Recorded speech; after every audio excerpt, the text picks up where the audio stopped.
but I have a father's love and affirmation. Like, I don't have to seek that from anybody else. Yeah. I can walk into situations and relationships knowing who I am, and not feeling like I have to find myself in every single person I come across, which is a blessing because that can also be hard. Because I'm a people pleaser. Okay, I want people's affirmation, but getting to a place where affirmation is great, but I don't need it to survive has been a game changer for me.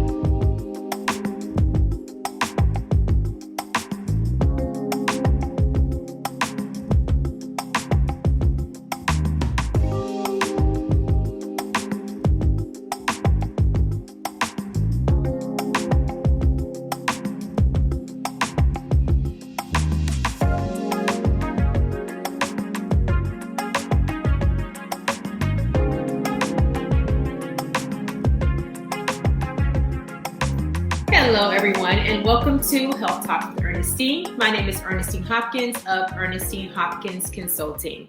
And for those of you who've never heard of me, I am a certified women's empowerment coach. And what that means is I help women to uncover the blocks that have stopped them from being successful, and then I empower them to achieve success. And for those women who find that trauma is a block for them, I am a certified trauma debriefing specialist. And with that, I'm a certified member of the International Association of Therapists. And trauma debriefing is all about growth. It's all about building resilience in the face of trauma by learning how to self-regulate so that if you are triggered by something, you're able to stay in the driver's seat of the car as opposed to the trauma jumping into the driver's seat and controlling your thoughts, your emotions, and your actions. And so I'm also the proud author of a book called Saving Myself from Me. And I just recently made a big announcement that this book has been re-released. So if you have not had the chance to order your copy of the re-release Saving Myself from Me, the link for that is in the chat and also in the description, so you can order your copy today. This is what the book used to look like, the one I released back in 2014. It has the main character Ashley's image on the front. And so now let me show you, in case you haven't had a chance to order your updated copy. Here is the new re-release cover of Saving Myself from Me. Again, if you haven't ordered it yet, the link is in the chat and in the description. So I'm in the process of turning this book into a film, and that is a series that will be appearing on YouTube, and it is called Redemption Train. So it's based on the book that you see here, Saving Myself from Me, but with a twist, because this book is all about the girl that's here on the cover. Her name is Ashley, and another girl from the school that she goes to named Samantha. It's all about how they navigate their life experiences and how they navigate their adversities. I don't want to go into too much detail. I don't want to spoil it for you, but yeah, it's all about those girls. But Redemption Train is not only about those two girls, but it's also about their mothers. Because one thing that I've learned in my personal life and with working with women is that girls who haven't healed become women who haven't healed. And it's the same for boys. Boys who haven't healed become men who haven't healed. So this project is very, very relevant and very, very necessary. And so I filmed a teaser for Redemption Train last year, and I released the teaser on YouTube back in January. So if you haven't had a chance to check out the teaser yet, you are missing out. So the link for that is in the description in the chat. Most definitely check that out today. It is so, so good. And I'm not just saying that because I'm the creator and producer. It is actually really, really good. So we're in the fundraising stages of the project right now. So if you're interested in contributing towards the filming of Redemption Train, the links for that are in the chat as well. Or if you know any organizations or groups that have any interest in the subject matter of Redemption Train, please send their information to me or pass my information along to them. The subject matters are low self-esteem, depression, suicide, abuse, trauma, mental health, healing, overcoming, growth, things that this society, the world definitely needs, right? And so, again, send them my information or send their information to me, ernestinehopkins@gmail.com, or my website, ernestinehopkins.com. My information is in the description in the chat as well. And so I'm doing a giveaway today as usual for an autographed copy of the re-release Saving Myself from Me that is still on the screen. I have it still up for a reason. I'm just so excited about it. I want you to see it. So yeah, the giveaway today is either for that book or for one of my Girls Who Conquer shirts. Girls Who Conquer is an organization that I used to co-lead and co-facilitate conferences and events for. So those are the two options. So if you want to be put into the drawing, you have to email me at ernestinehopkins@gmail.com. That is in the chat. Even if you register. Now, if you register, you will automatically put in the drawing, but only if you attend. I need to know that you are watching. So usually I always say, you have to email me by today to let me know you watched it today. But because it is a holiday weekend, you have until December 30th by 11:59 p.m. to let me know, hey, I did watch it. I would like to be put into the drawing. Send me your name and your mailing address and what prize you would like, whether it's the book or the shirt. The available sizes that I have are small, medium, and large, and 2 people will be randomly selected. So as I mentioned earlier, I released the teaser for this project back in January. And my special guest today is actually one of the lead actresses of the Redemption Train teaser. And before I introduce her to you all, I want to share a clip from the teaser, just so you can kind of see her in action. And you can kind of see just how dynamic she really is. So before I share it, though, let me give you a quick trigger warning. If you are triggered by anything that we discussed today or by anything from the clip that I share with you all, I highly, highly encourage you to connect with a licensed professional counselor, okay? So that they can help you to process the event that's caused you trauma, help you reflect on its impact, and also teach you how to self-regulate so that you can stay in the driver's seat of the car, okay? Check out this clip.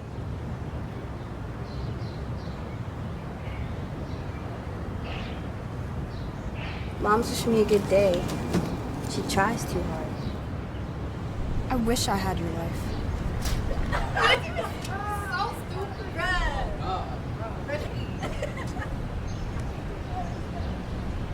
Noah's life is perfect. Everyone has their secrets.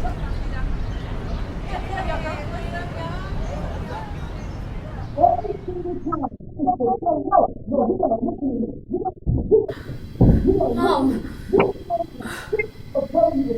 Got to get out of here.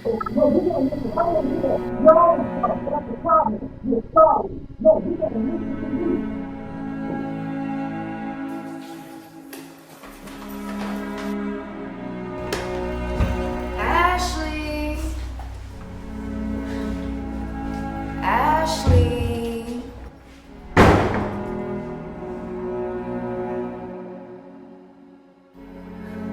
Give me your money. You know the drill.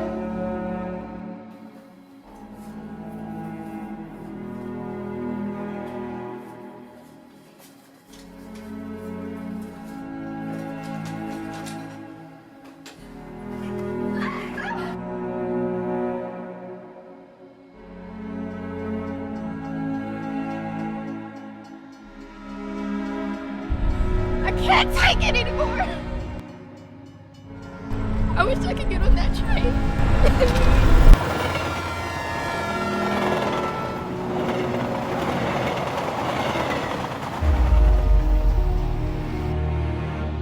Dear God, is this all there is?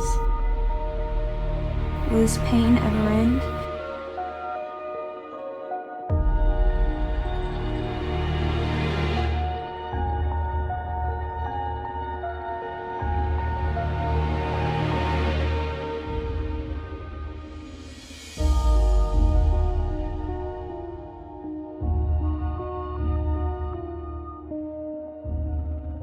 Dear God, if things don't get better, I'm gonna end it all.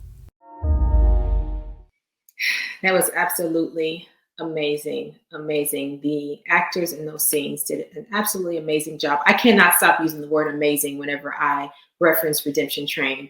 There's no better word to reference it. But yes, so it is time without any further ado to introduce my special guest to you all today. Her name is Jada Cherie. She is a professional actress and also one of the lead actresses of Redemption Train. Welcome, Jada. Hi, it's good to be here. How are you? I'm doing really good. How are you? I'm pretty good. I'm excited to speak with you today. You did a phenomenal job with Redemption Train, and you're such a big part of that project. So I'm just really excited to have you here. So thank you for being here. Thank you. So tell us a little bit about you and what you're currently doing. What are you up to these days? So I'm still acting, just got into modeling, just moved to Los Angeles, California, almost 3 months ago. Mhm. So I'm getting my footing and living my best life. Honestly, I'm really pursuing my dreams. I'm in it. Yeah, I love that. I love that for you. That's amazing. So, in Redemption Train, one of the subject matters, as you know, is trauma and overcoming trauma.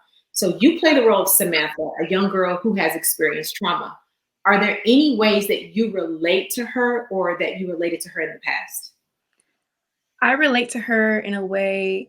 I wasn't traumatized the same way, but Mhm. my trauma produced itself in the same way. Okay. So when I was younger, I was very angry, bitter, took my trauma out on the people around me in school, my Mhm. siblings. I was mean, to be honest. Yeah. I was mean. But I felt like at the time it was a way to protect myself or Mhm. to show myself strong when I felt the weakest in my situations. Mhm. So I feel like I relate to Samantha in that way. Because the way that she is showing up because of her trauma Yeah. is the fact that she has to be mean, she has to be protective. She's bitter, she's angry, and so she's taking that out on the people around her because she has no control. She's feeling weak in her situation at home. Yeah. Yeah. So, like you, like I didn't have the same experiences that Samantha had. I kind of related more to Ashley as far as some of the things that like being talked about and stuff like that. And so, but the way that I feel like I relate more to Samantha is allowing the trauma that I experienced to make decisions for me. You know, making decisions from that place, from that hurt little girl. Whenever people would say certain things or do certain things, it would immediately take me back to whenever the traumatic things first happened to me, and I would act from that place, and then not reaching out for help, not telling anybody what I was thinking or what I was feeling, my parents thinking I was perfectly fine because I didn't say anything, and not being aware that that's what was happening, not being aware that I was acting from a place of trauma, until later on in life, whenever I actually reflected on it, or whenever I was taught certain things, I was like, oh, well, that explains why I did this or why I did that, So definitely relate to her in that way. So the trauma that Samantha experiences causes her to make certain decisions. How have you combated that in your personal life? Whew. It was a journey, to say the least. Yeah. Um, it took a lot of self awareness Hmm. and the fact that people had to tell me about myself, Okay. which wasn't easy. But I think the hardest part for me was hearing it from my mom. The fact that a lot of my behavior was abusive. Hmm. Um, that's just what it was. Hmm. So to come to that self awareness so that I could change my behavior, and not just change the behavior, but find the root cause for why I was acting and feeling the way that I was feeling. Because the feeling was valid and the action wasn't. Yeah. So trying to find a different way to validate my feelings through my actions, rather than coming off as angry, and in turn letting my anger lead my actions. So it was definitely a process. And for me, that took several years because it went from being angry to being depressed, Hmm. to being anxious. So it evolved in the way that it produced itself. Yeah. So in each one of those stages, I had to learn one, that my feeling still was valid, Hmm. but why am I feeling this way? And what's the truth behind what I'm feeling? Because your feelings, although they're valid, don't necessarily portray the reality of your situation. So Yeah. although I was angry, and I had every right to be angry because of some of the things that I had experienced growing up, what was the truth behind my situation? It was that I was going through loss. Excuse me, I was going through loss. Hmm. And I also had to deal with things that I grew up seeing that I felt like I couldn't talk to anybody about. Yeah. So that was the truth. And Mhm. although I had a right to be angry, um, I knew that the solution then was to be slow to anger, which is what the Bible says. Yeah. Um, and it grew my compassion for the people that were involved in those situations. Mm-hmm. And even with my depression, um, weeping may endure for a night, but joy comes in the morning. So I had to do things to actively pursue my joy and know that like this depression that I was feeling, it can be temporary. It doesn't have to be a forever thing that stays with me. Yeah. So kind of just waking up and finding the little things that gave me joy every day, Mm-hmm. which is hard, but I forced myself to get up. I forced myself to shower. I forced myself to go hang out with friends. I forced myself to do some like chores and cleaning and stuff like that. So walking through depression, especially my freshman year of college, so I was by myself, was hard, but it was necessary. And even anxiety, that's something that from time to time I'm still walking through. Mm-hmm. Knowing that I don't have to worry about my situation. Yeah. Because worrying isn't going to fix the situation whatsoever. Um, and although being aware about your situation and knowing that things need to get done, Mm-hmm. in that heightened sense that, something's got to happen about this situation isn't necessarily wrong, but to stay there isn't Mm-hmm. cool and it isn't healthy. So learning to just walk through those situations, knowing that my feelings are valid, but there's something I can still do about it. Yeah. And there's a scripture that goes with everything. So Yeah. it's not easy. It's a journey. It's still a journey. I'm 26 and I've been walking this journey ever since I've been aware about my own mental health since I was in high school. So it's been like a good 10-year journey. But I'm still walking it and I'm doing well. And I know even where I'm at now, I'm going to be in a better place later. Right. That's the right outlook to have. You mentioned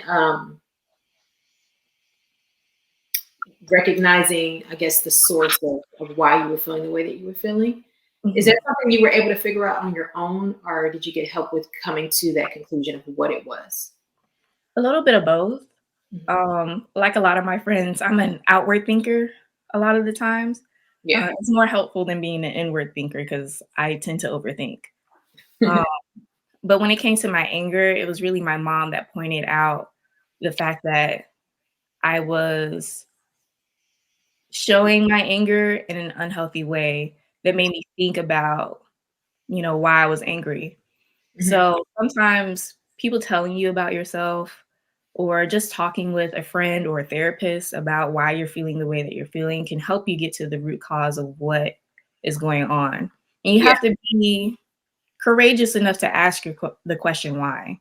Why do you feel this way? Why are you angry? Yeah. And one thing I realized is some of those things can be generational. Um, you Okay. know, getting your anger from a parent, Yeah. watching your parent be angry and produce anger in an unhealthy way, and then taking on those behaviors. So anytime that you're angry, you feel like that's how you're supposed to express your anger. That could be a root for why you express anger the way that you do. So you're easily triggered. Anytime that you're angry, you go straight to 10 instead of asking yourself why you're angry. Yeah. Um, and what's a healthy amount of expressing anger, like talking to somebody and expressing the fact that this upset me? Or is it really just an inward thing? Like, I'm angry, but it really has more to do with me and not the other person. So it can be situational, generational. You really just have to sit with yourself and ask questions. Mhm. First of all, you just made me feel a little old. Whenever you said you were 26, I remember when you were a little girl. So when you said you were 26, I was like, wait a minute. Wait a minute. How is she 26? But yeah, that's amazing. Getting there. But yeah, everything that you just said was definitely right on point. Something that has helped me combat making decisions from trauma is recognizing, because you touched on it a little bit, recognizing that sometimes my truth is a lie, because you hear that a lot. I believe in it's overused now, where everyone is like, this is my truth, I stand on my truth. And the only thing is sometimes your truth is lying to you, you know? Right. And so really evaluating my thoughts and my feelings and making sure that everything that I'm saying and doing is coming from a healthy place, you know, discovering who I am, finding my identity in Christ and not in what other people said.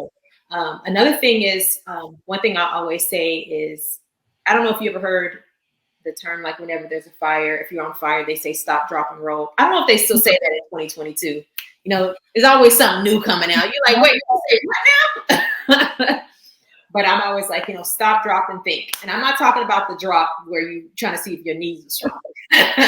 Not that kind of drop. But, you know, drop everything. Drop all your feelings, all your emotions, the situation, and just stop and think like, okay, is what I'm feeling valid? You know, am I overreacting? Or if I'm not overreacting, is there a healthier way to react? You know, when I say if I'm not overreacting, I mean, like, if it is valid, you know, is there Right. a healthier way to react? Like, I always go through that process in my mind, and sometimes I don't get it right. You know, sometimes I'm like, you know what? That happened earlier, and I'm reflecting on what already happened, you know, but sometimes I don't get it right in the moment. And that's okay. It's still growth. Growth is growth, right? Right. And then also having an outside perspective, like you said, having people telling you and being open to people telling you, because if you're very prideful, when a person comes to you, it's very hard for you to receive what they're saying, right? Right. And I may still have prideful moments from time to time, you know, specifically, you know, with my husband. When he come trying to tell me something about me, but you know, you have to stop and reflect and be like, you know what, he was right, you know, and yeah, so all those things really help me to combat that in my personal life. So, what would you recommend? Because I know you shared some great things already, but is there anything else that you would recommend to young girls and women who have experienced trauma in their life? I will reiterate this to from the top of the mountaintops to go see a therapist. Yeah. See a therapist, see a therapist, see a therapist. Mhm. See a therapist in your bad days and see a therapist in your good days. Yeah. Because you can be flying high, doing well, and there's still some tools that you can use to grow. Yeah. To I think there's really a difference between surviving in each season and thriving in each season. Mhm. And so, seeing a therapist, seeing a counselor can help you to get to a place where you're no longer just surviving or getting by in your emotions or situations, but you're thriving, you're living your best life. Mhm. You're at your best mental state so that not only are you just doing well and receiving blessings in your life, but you're able to truly give them to other people so that they can get from a place from surviving to thriving. Yeah. Yeah. I definitely would say reaching out for help as well. Whether that's trusted friends and family. Whenever I say trusted friends and family, you still have to be careful who it is that you're reaching out to. True. 'Cause not everybody gives good advice. Yeah, it's good sometimes you know to talk to your friends and they're like, yeah, they're on your side, and I know it feels good, but I need people around me who won't tell me the truth. Like, sis, you're doing too much. I love you, but you're doing too much. You know, like I need someone to tell me that, you know, and I need someone to listen because sometimes we don't always need our friends and family to tell us stuff. We need someone to listen. So I need people around me who can listen as well. And then I would say with counseling, I've heard people say that they're done with counseling because they tried it before and it didn't work for them, or it wasn't a good situation with the counselor. They just didn't feel comfortable. And so they threw counseling away. And so I would say don't throw it away. Just because it didn't work with one person, just because y'all didn't click or whatever it is that you feel in your head, or maybe they said something that you needed to hear and you didn't like the way it made you feel, so you threw away counseling. Don't throw it away. Try it again. You know, Mhm. I have tried more than one counselor before. Like I tried one out and I was like, that didn't feel right, but I didn't give up. I went to someone else. And then whenever we found the right fit, like my life was transformed. And so it's really, really helpful. Another thing I would say is don't sweep things under the rug, because you hear people say all the time, I'm triggered, and they stop there. They're like, oh, I can't go to that because I'm triggered. And that's it, you know. But there's supposed to be a step after that. You were triggered. Now what's next? Don't sweep it under the rug. Throw that rug away, actually. Remodel, okay? Right. Redecorate. Just start over. So yeah, don't sweep it under the rug. Yeah, I will say this real Yeah. quick. My counseling journey wasn't great. Growing up, I've been to 3 counselors for different reasons. Each experience was absolutely horrible. Every single one of them. So when it came time to, in my adulthood experiencing trauma, I had friends saying, Jay, you need to see a therapist. Like, you need to go. At this point, you desperately need it. And I was like, oh, okay, I'll go. It took me 5 years to finally work up the courage to go see a counselor because of those experiences that I had. So last year, for the first time, I found a therapist on my own. And it was honestly one of the most amazing experiences I've ever had. And because I was willing to give it a chance. So, like you were saying, it could just not be a great fit, or honestly, they could just be a horrible counselor. Like, that's possible. Yeah. However, like you were saying, don't give up. Find something that works for you, and even find a mentor.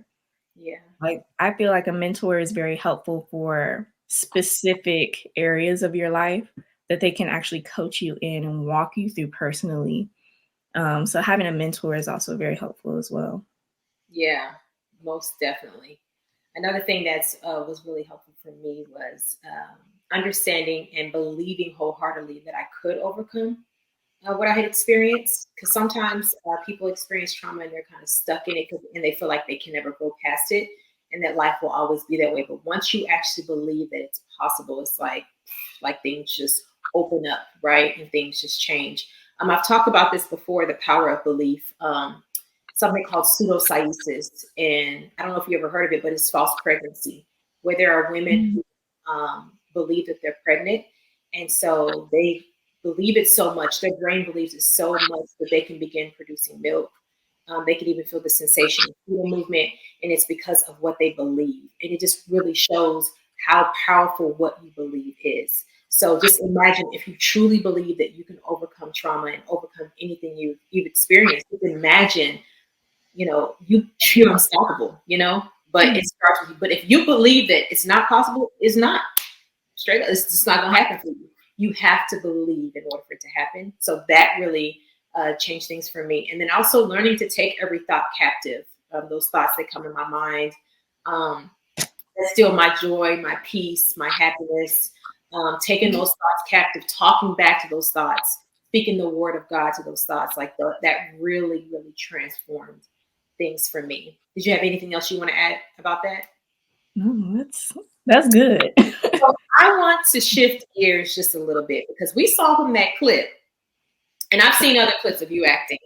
I've seen you recently, the picture you say you just recently got into modeling, and I saw you with that dress on the runway. Looked absolutely amazing.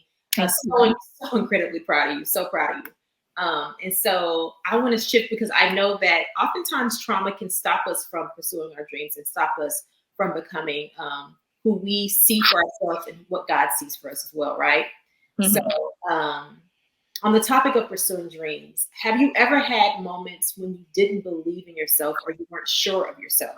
If so, how did you navigate that? First of all, yes. Yes. If your dreams don't scare you, first of all, you're not doing it right.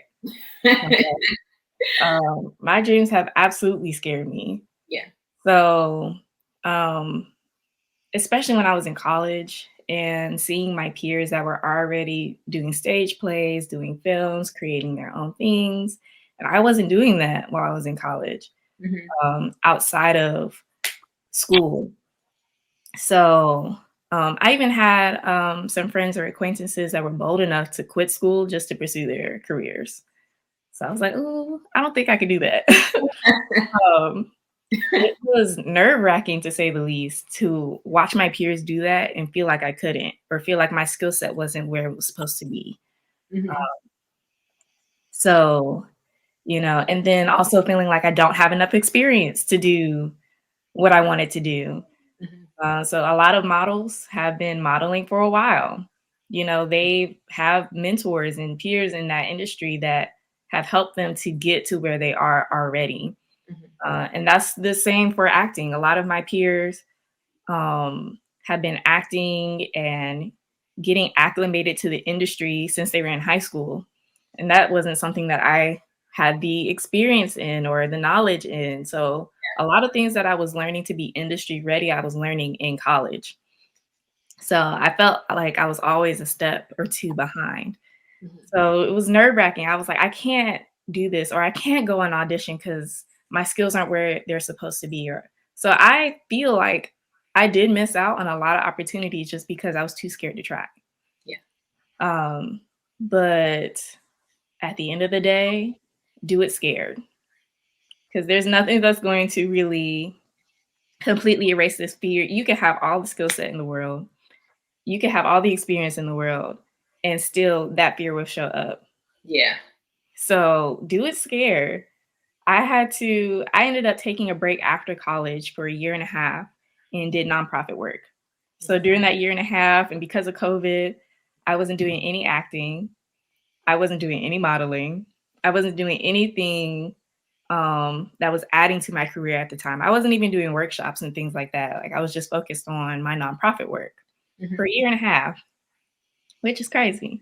So for an actor, especially, you want to continue to work on your craft and hone your craft, even if you're not actually working or doing a film.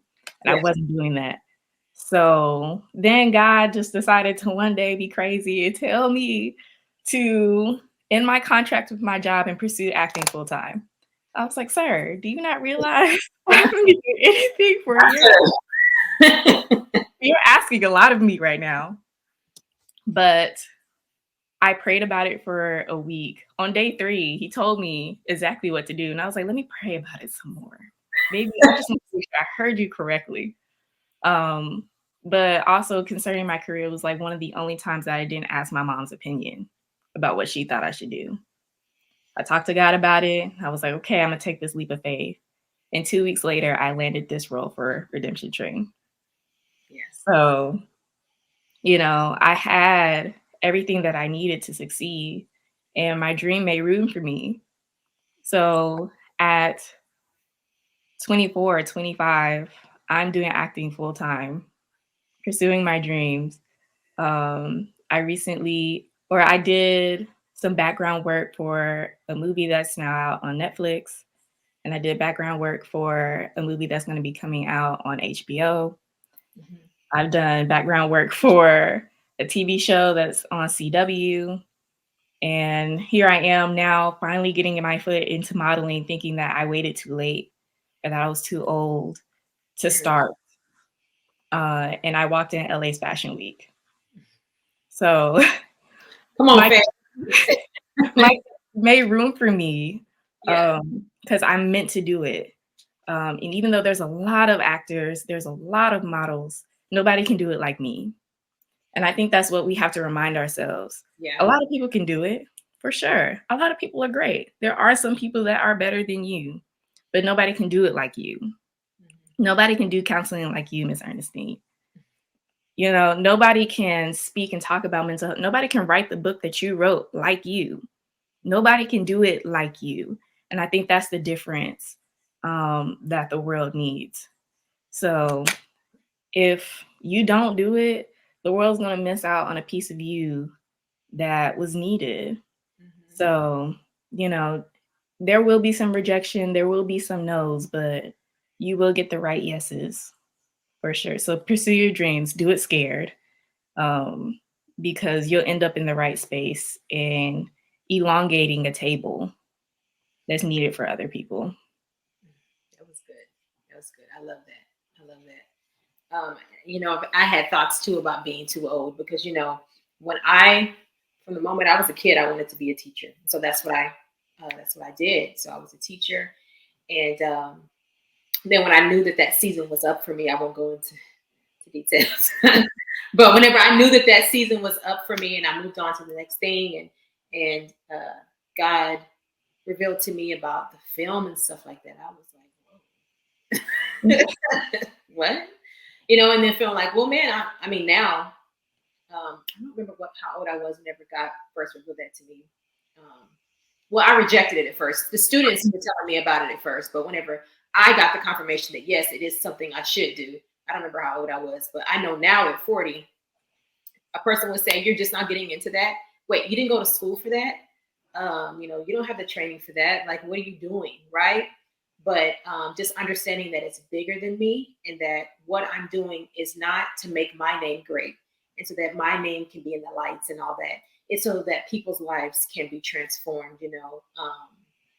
So keeping that in mind really helped me navigate that feeling about, wait a minute, what are you doing? Right.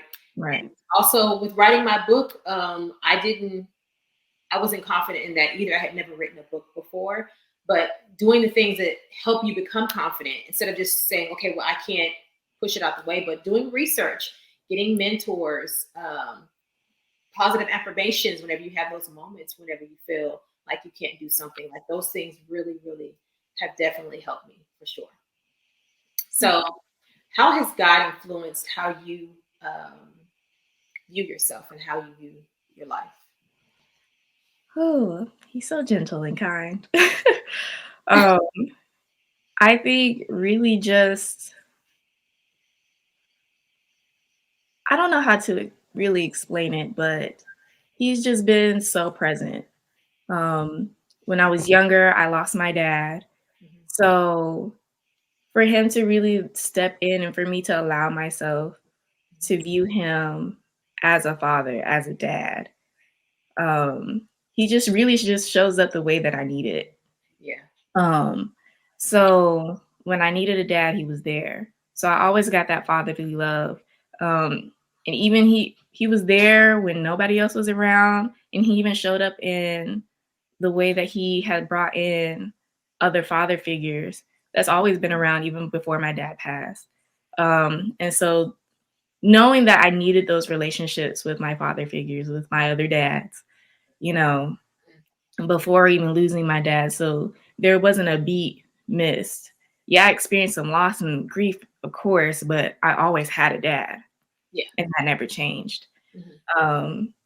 And then showing up as a friend, like when I needed a friend, honestly, anything that you need, a brother, a sister, a mother, a father, a friend, he was all those things. Yeah. In every season of my life, when I needed something, he showed up just as that. And I think there's no better example than The Shack, like reading the book and then watching the movie and seeing how he just showed up the way that Mac needed in the book, in different ways. And it's not always what we expect. We expect somebody that kind of looks like Santa Claus, and God isn't like that. Mm-hmm. He really just shows up the way that you need it. Yeah. So it's really just shaped the way that I see myself, because I have a father's affirmation, accountability of a friend. I have what I need. So I know that, one, I'm never alone. Two, I'm very capable of doing everything that he asked me to do, because one, I'm created in his image and likeness. So if Jesus said greater works than these you should do also, then what he's asking of me isn't impossible. It can't be impossible if he's asking me to do it. Yeah. So it makes me feel like I'm more than a conqueror. And sometimes I do forget, but I can conquer any and every task, any and every situation that comes my way, that I'm loved. I have a father's love. I'm his favorite daughter. Sorry to everybody else. Sorry to this man. Look, sorry. But I have a father's love and affirmation. Like, I don't have to seek that from anybody else. Yeah. I can walk into situations and relationships knowing who I am, and not feeling like I have to find myself in every single person I come across, which is a blessing, because that can also be hard. Because I'm a people pleaser. Okay, I want people's affirmation, but getting to a place where affirmation is great, but I don't need it to survive, has been a game changer for me. So learning how to tell people no at this point. I'm exercising my no, and I'm loving it. Yeah, I have a better sense of who I am. Yeah. A full sense of who I am. I don't feel like I'm wandering trying to find pieces of myself everywhere that I go. So I'm viewing myself as a whole woman, a healed woman, a successful woman, like just a full sense of Jada wherever I go, just because of God's word and because of the people that God had put into my life. Like he cared enough about me to create my parents for me, to create my siblings for me, to create friends for me. He cares that much, even about the little things, you know, that may seem big, may seem small to you, but the fact that I have a car that works, it's almost at 180,000 miles, and I have to do bare minimum maintenance on that thing, a blessing. Or the fact that I have an apartment in California that I'm able to make money, feed myself. You know, God cares that much about me. So I'm full as a woman in the whole sense of the word. I love that. I love that. For me, I spent so many years allowing how others viewed me to define how I viewed myself. I didn't battle mentally with my intelligence. I always knew I was good there. But it was my physical appearance because there was always someone saying something from the moment I was 8 years old all the way through adulthood into my 30s, where there was still somebody saying something about the way that I looked, right? So I'm like, okay, if so many people are saying that, like, it must be true, right? And so that's the way I viewed myself. But when I got into my 30s, I was like, wait a minute, I really began to embrace how God views us, him saying that we're fearfully and wonderfully made, like really, really embracing that. The other thing was, so I tend to be an overthinker as well, to the point where sometimes it has completely robbed me of my peace. Like there's no peace because I had rehearsed something over and over again. And I also had struggled with anxiety and all that kind of stuff, and panic attacks and all that kind of stuff. And so the Bible says in Philippians chapter 4, verse 7, be anxious for nothing, but in everything by prayer and petition with thanksgiving, present your request to God. And the peace of God, this is the part that like screams at me. And the peace of God, which surpasses all understanding, will guard your hearts and your minds in Christ Jesus. And so I just had this realization moment that his peace is always there. Because, there's moments where you're like, God, where are you? Where's your peace? His peace is right there. His peace never left you. You left it. So me making a conscious decision to walk my behind back to get your butt back over there with that peace and rest in his peace. God's, like I said, God's peace is always there. It never leaves us. We leave it, So I receive his peace, his joy, his love, his healing, everything God has for me, doggone it, I receive it. I receive all of it. I need to write that down because I'm still working on that part right there. Walk my butt back over there. Yeah, right that. Right, walk my butt. No, for real. Like sometimes you gotta be real with yourself. Sis, get your butt back over there. Like you tripping, That's how I talk to myself. So, but so with dreams and pursuing dreams, is there any other advice that you would give to someone who's nervous about pursuing their dreams? Anything else?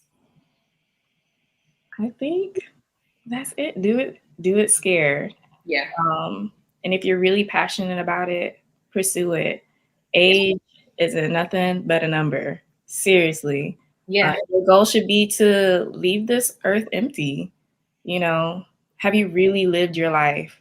If you haven't done all the things that you want to do, it's never too late. Yeah. Like if it's in you, it needs to come out of you. So do it scared and do it wholeheartedly. And don't be afraid to change your mind. Sometimes you'll have a passion, you'll pursue that passion, fulfill it, and now there's something new for you to do. And there's nothing wrong with that. Yeah, that's true. We're multifaceted, so we are. pursue your dreams, pursue your passions. And if God led you to it, he'll lead you through it. That's true. That's true. I had, and that's true what you said about don't be afraid to change your mind, because when I made a decision to walk away from teaching, I had some people who were like, what are you doing? You went to school for that and this and that. I'm like, God's leading me somewhere else, and that's okay. That was a necessary part of my journey, because if I hadn't have gone to teaching, I wouldn't have wrote the book. I wouldn't have met the students that made me recognize that there was a need for the low self-esteem help and the depression and the anxiety. That was necessary. So I don't regret any part of my journey. So I wouldn't have wrote the book. I wouldn't be doing the film. There's just so many things I wouldn't be doing if I hadn't have taken that step. So I don't regret steps, Mm-hmm. And, have no regrets. Go after your dreams. You don't want to end up 80 years old and be like, dang, I wish I would have, dang, I really wish I would have pursued acting when I was younger. And I'll be like, hey, you're 80, go audition. Somebody need a grandma, and that was real country the way I said that. But somebody needs a grandmother in their movie or whatever it is. Go audition. It's never too late. It's never too It really isn't. Even a lot of background work that I've done, I met a lot of older people, older couples that retired and didn't want to sit at home. So they went and auditioned and did background work for films, or auditioned, and they just wanted to try something new. And they were like, oh, well, this is fun. I like to spend my time this way. And they're like 70. I'm like, well, go ahead. Like, it's really never too late. There's always a need. Yeah. There's always going to be a need. So yeah, do it. I mean, even me, I started a business, editing and writing. So it's not something that I really thought about pursuing. I was always good in English, and only one time has a teacher ever told me, like, you need to truly consider writing, publishing your work. And I was like, no, thank you. No, thank you, sir. Mind your business. But here I am, like 10 years later. I have a business just because a friend published a book, and I was like, there's a need here that's not being fulfilled. So I have now helped clients publish, at this point, over 10 books, helping people to write resumes, cover letters, all that. And I didn't go to school for that. That wasn't my passion. I'm an actor wholeheartedly, but it's something that I am passionate. I love reading. I love to write and fulfill the need because I'm passionate about it. So I'll be going back to school to get my publishing certification next year. Wow. So do it all. Do it all. Why not? Why not? I'm telling you, why not? I wish I had been told that when I was younger, because girl, I've been doing all sorts of things, but right.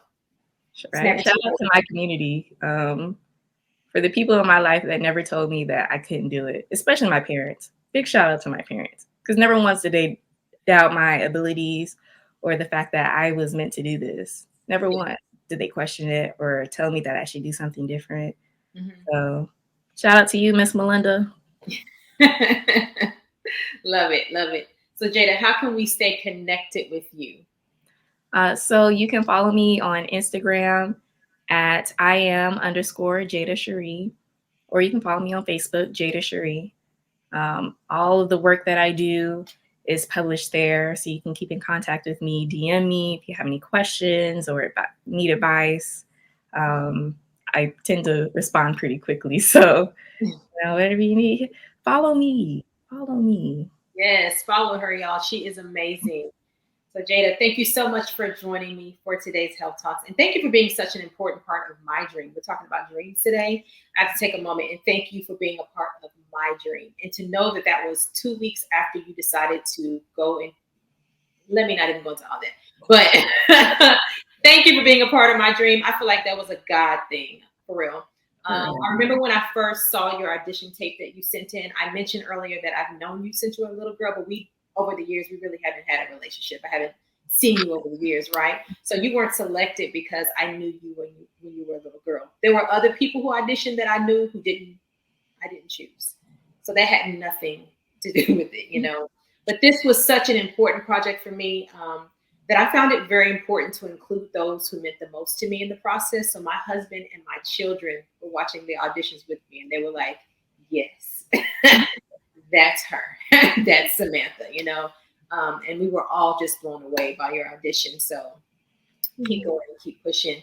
And I immediately knew that we had to offer you that role. Like after watching it, I just knew it. And I'm just so blessed to have had you to be a part. Your professionalism and your talent was just unmatched. And now you're in LA doing your acting thing and you're modeling and fashion week. Like people dream of being able to do that. So I just couldn't be more proud of you. And I admire your drive and your perseverance. And I encourage you to just continue going. And I can't wait to see what you do next. You're amazing. Thank you so much. And thank you for trusting me with your dream and trusting me with the project. It honestly propelled me to where I'm at right now. So thank you. Wow, you're welcome. Thank you. I will talk to you later. All right, everyone. So thank you for joining me for Health Talks with Ernestine. As you know, Health Talks is every fourth Saturday at 6 p.m. So the next one is already scheduled. It is January 28th at 6, and the link is in the chat and in the description, so you can go ahead and register. And remember that if you register, you'll be put into the drawing twice, but only if you attend. And I did not forget about today's drawing. Remember, you have to email me by, I believe I said December 30th by 11:59 p.m. And the two options are the re-released Saving Myself from Me. Let me share that with y'all again, just because I want to, okay? So the re-released Saving Myself from Me is one of the options, and the other is the Girls Who Conquer shirt. The available sizes are small, medium, and large, but make sure you email me by December 30th, your name, mailing address, and what price you'd like, and if you're choosing the shirt, what size you would like. And 2 people will be randomly selected. And so today's Health Talks will live on the Ernestine Hopkins Consulting YouTube channel, so you can check it out there. Make sure you share today's video with your friends and family, because I can guarantee you someone needs to hear what we talked about today. Young, old, it doesn't matter. Everybody needs to hear this message. Even if they're already shaking and moving and doing things, people need to be reminded sometimes to keep going, because we have those moments where we're like, oh, I don't know if I can keep going. This will be a great thing for them to see. And also, don't forget the weekly videos that I do every Saturday at 6. They are postponed into the beginning of 2023 so that I can focus on the re-release of Saving Myself from Me and also on the fundraising and filming of Redemption Train, okay? So make sure you subscribe to my YouTube channel and hit the bell notification so that you'll be notified whenever new videos are uploaded. So I just want to leave you with a quick word of encouragement before we part ways. No matter what you've been through, there is life after life. After the good things in life, after the bad things in life, there is still more life to live. You will live again.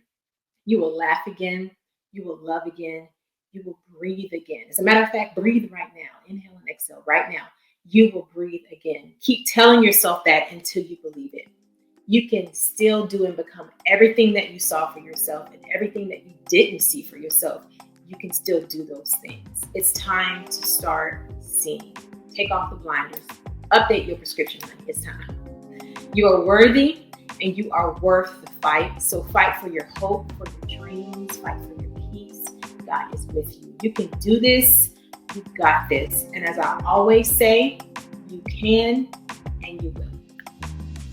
Thank you for watching Health Talks with Ernestine, a discussion on overcoming trauma and pursuing your dreams. If you haven't already, make sure you like and share this video and subscribe to my YouTube channel. And don't forget to hit that bell so you'll be notified when new videos are posted.